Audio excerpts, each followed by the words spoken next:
What's up, guys? Welcome to the line change.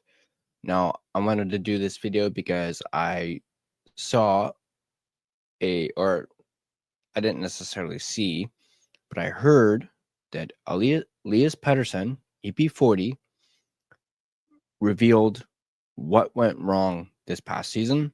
I was actually watching an episode of Securus and Price from Friday, and they were talking a little bit about it, saying that he spoke and he talked about it.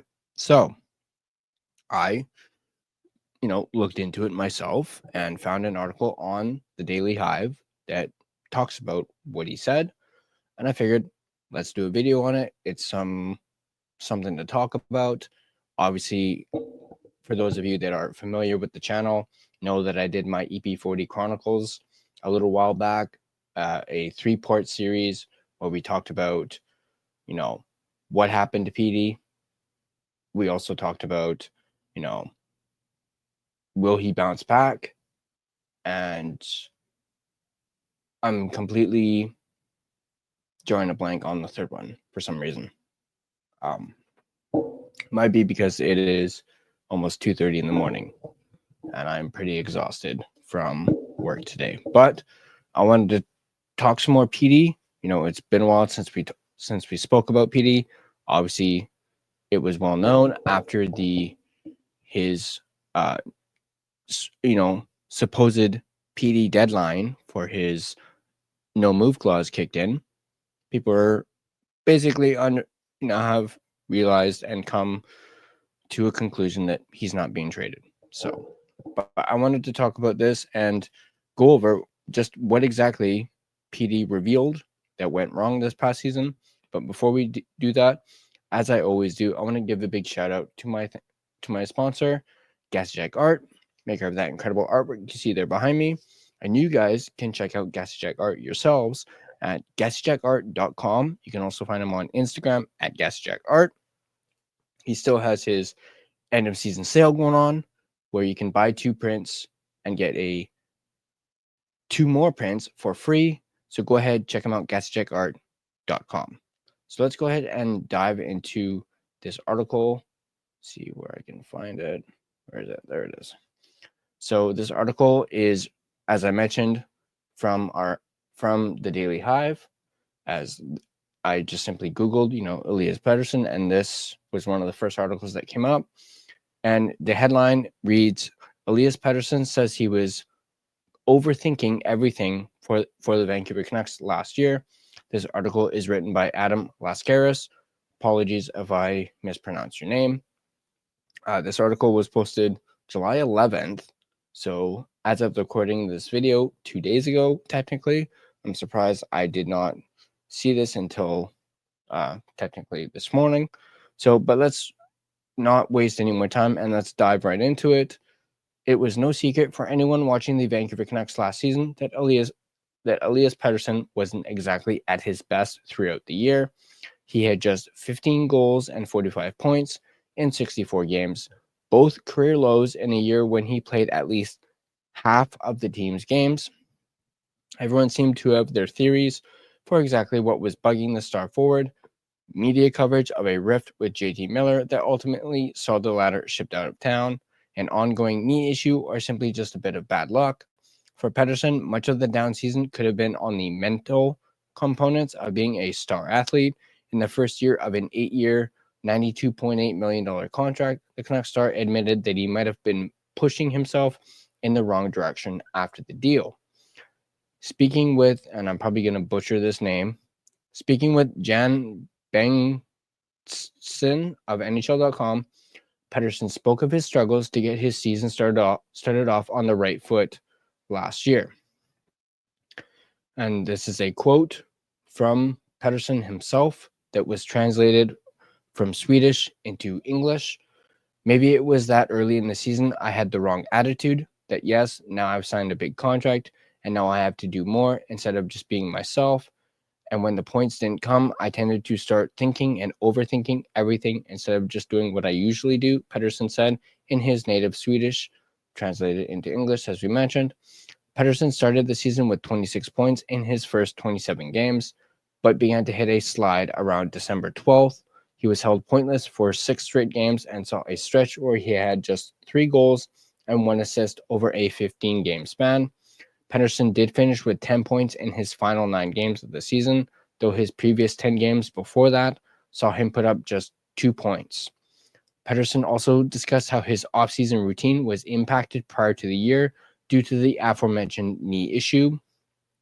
Goes on to quote Pettersson once again, my game last season was obviously not at the level it was in the 2 seasons before that. I had a knee injury last summer, and that hindered a lot of my training then. It was hard to really train 100%, Pettersson said. Now I'm just trying to look forward. Former Canucks head coach Rick Tocchet had shared similar comments about Pettersson at his end-of-season media availability, and he goes on to quote Rick Tocchet as saying, I think he'll tell you this, his preparation has to get better. There's no secret. If you want to be a great player, you have to prepare with almost an obsessive preparation, Tocchet had said. And that is the end of the article. Let me just see. Is there any comments? Oh, yeah, there is. Let's dive into just some of the comments that are on the article itself. You got one that says, hopefully the Canucks didn't make a huge mistake by not dealing Elias Pettersson. I don't think his character is such that he can put a team on his back in a playoff drive. I would have dealt him. Another comment says, no matter what the noise was, JT Miller is sorely missed. I concur with that comment. Obviously, I got the JT Miller jersey right there. Another comment says, not by me. And another comment also says, well, at least he's not trying to blame everyone and everything else for his dismal season, but it seems it doesn't take much adversity to put him into a production nosedive. The team doesn't need another one of those go-rounds in the coming or any other season. The first 20 games will tell the story. Now, that comment is very interesting and is a very good point. And they hit the nail right on the head, in my opinion, on that. The first 20 games of the season will most certainly tell the story.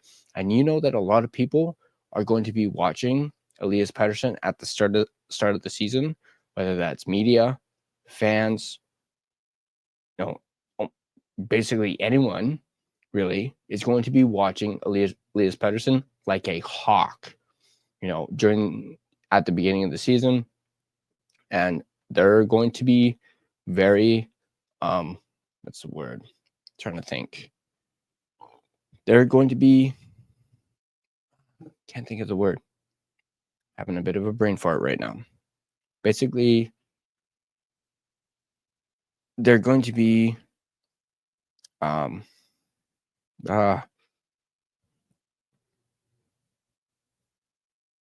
I can't even think right now. But there's going to be a lot of, constructive criticism if Elias Pettersson does not, start off on the right foot. If his season, if he's is slumping at the start of the season, people are going to say something. People are going to, point it out, just be like, nothing's changed. He's still the same old PD, blah, blah, blah, blah, blah, blah, blah. People are going to harp on him if he does not start the season off good. And, now I'm not saying 2 games in, 5 games in, heck, maybe even 10 games in. I mean, if we get to the halfway point of the season and Pettersson isn't the Pettersson of old, people, fans are going to be in an uproar. The media is going to be all over it. And I feel as though myself personally, it's going to be a huge distraction for not just Pettersson himself, but the team as well. So obviously, I'm not saying I'm, a 100% PD supporter. I'm not trying to make excuses for him at all. If you guys have been with the, followed along with the channel since the beginning, you'll see that I gave it to PD quite aggressively at the start of when I started the channel, like back in January. I was very critical. That was the word that I was looking for, by the way. I was very critical of Elias Pettersson's play. And, there were times where I flat out said, PD, shoot the effing puck. He would, freeze, would be trying to decide, should I shoot? Should I not shoot? He would hesitate. And there are some videos of me, recapping some games and even saying, PD, shoot the effing puck. Just shoot it. Just grip it and rip it. And, obviously with him talking about, overthinking, that is what we saw when he was having those struggles on whether or not to shoot or not to shoot. That is what was going through his head, was he was overthinking it, and therefore, ends up not shooting the puck, or he rushes into shooting it, overthinking the situation that he's in. And it's, so clearly a lot of this, struggle with Pettersson was was between the ears. Obviously, as he mentions, the knee injury did play a factor, which I think a lot of Canucks fans already understood that yes, the knee injury did play a factor, especially when it came to, his training and him coming into training camp not in shape. He flat out said, I couldn't train the way that I normally train, and we had to work around, that and do different types of training to, so it was not as hard on his knee. So I know some people kind of basically, when it comes to his knee injury, kind of wrote it off. It seems like the team kind of dismissed it a little bit. They didn't, they weren't as maybe aware of how serious the injury was.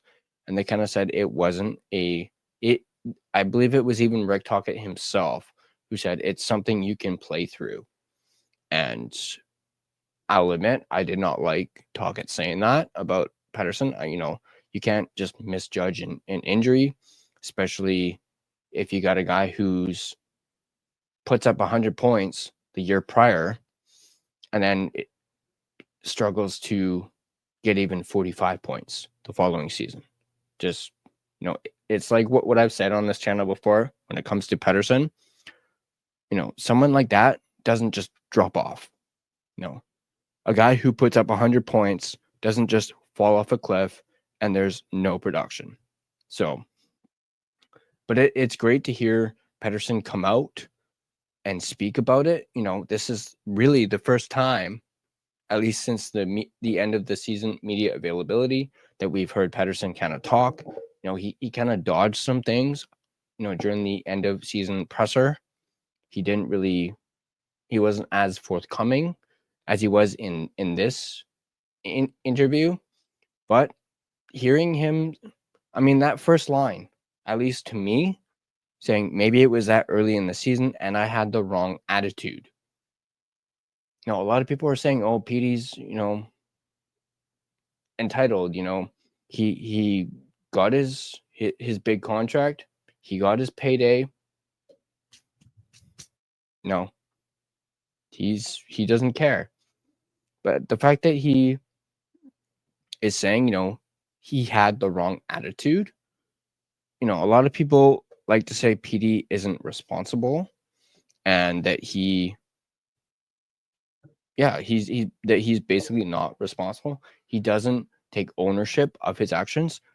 He's literally doing that right here by admitting he had the wrong attitude. That, to me, speaks volume. At least me personally. I can't speak for everybody else, but to me, that speaks volumes and shows that he is showing some maturity. A lot of people questioned whether or not he was mature or not at 26 years old, and that he had, accountability issues. This is him taking accountability. Obviously, at this point, these are just words. I know a lot of people are going to say that, but wait until the start of the season before you fully judge PD on this.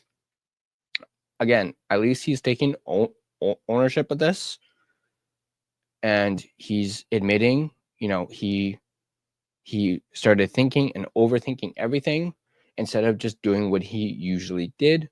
And of course, it seemed like he started to do that towards the end of the season when you saw him starting to become, PD of old slowly. And then, of course, he got injured and was out for the rest of the season. But I think a lot of people aren't taking into consideration, and this is just my observing, people aren't taking into account that he's had an extra month of training. With him having been shut down before the end of the season, he's had even more time to train. Patrick Allvin himself said the team is healthy, like 100% healthy. Like, I forget the exact quote that he said, but he basically said, if they had a game tomorrow, they'd be able to play. And he's saying everybody would be 100% healthy and ready to play. So, but I really thought this was an interesting article. Obviously, I'm not sure if this is everything that he spoke about, but this is just what the Daily Hive had. And I just think it's great to see. This is obviously gives me hope and gives me encouragement that PD will in fact bounce back. And I really do think he will. I have a lot of faith in Pettersson. I've never hated PD. I've disliked some of, the way he played this past season. Obviously, who didn't?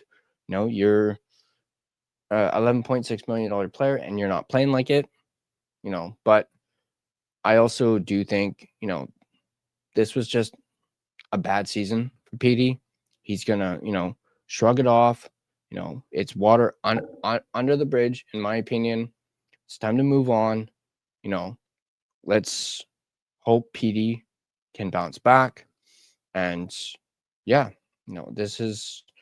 I'm really glad to see him take ownership of what went wrong and basically admitting and taking accountability, saying he had the wrong attitude.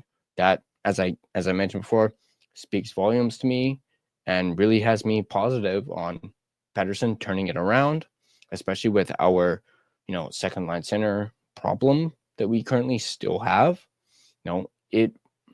Our season essentially is relying on Pettersson bouncing back. He has to bounce back, and I, without question, believe he will. I also believe Thatcher Demko will bounce back as well. So I'm very positive going into this upcoming season. But I want to know what you guys think about this article and just Pettersson's words and, his, explaining just what exactly happened, the fact that he was overthinking things.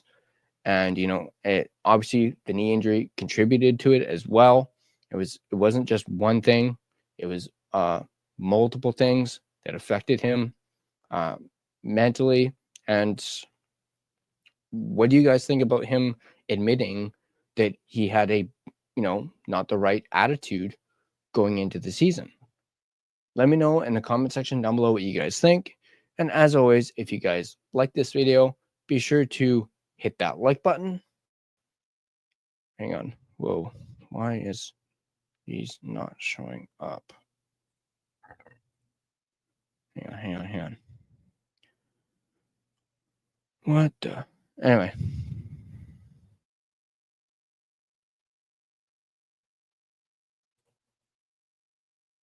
Maybe this will work. There we go. Sorry. If you guys wanna here, let me just restart that. Use a magic wand, just go boo boo boosh. There we go. If you guys like this video, be sure to hit that like button. If you guys want to stay up to date on all your Vancouver Canucks content, be sure to smash that subscribe button and turn on your notifications so you don't miss a single video. A reminder, you can find and interact with us on social media. You can find us on Facebook. Just search The Line Change to find our Facebook page. You can find us on Instagram at The Line Change. You can find us on X at Line Change Van. You can find us on TikTok at the TLC Podcast. You can also find us on Blue Sky at The Line Change. Feel free to give us a follow on all of our social media platforms. And if you prefer a audio version of this podcast, You can find us on both Spotify and Apple Podcasts. On Spotify, once again, feel free to give us a follow as well as rate and review us. It is greatly appreciated. But that's going to do it for me in this video. As always, let's go Canucks, and I'll see you guys in the next video.